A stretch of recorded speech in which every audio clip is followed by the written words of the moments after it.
I am the Tofu Golem. Please enjoy the video. In this video, I will show how to protein powder at home easy guide. Start by gathering your dry ingredients and a reliable high-speed blender, then measure precise portions.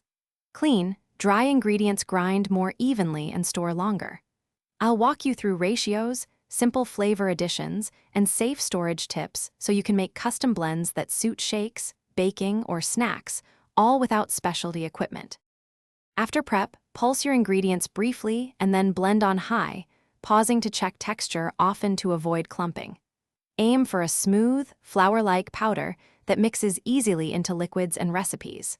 Sifting helps catch any stubborn chunks, which you can return to the grinder.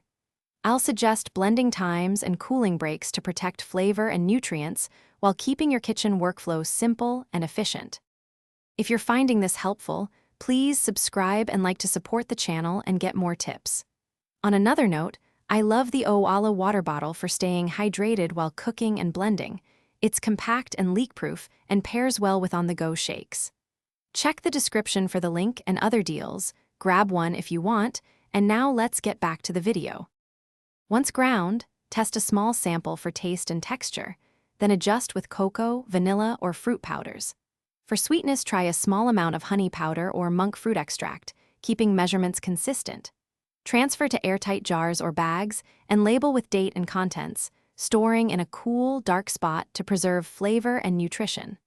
I'll share simple recipe ideas for shakes and baking that use your homemade protein powder.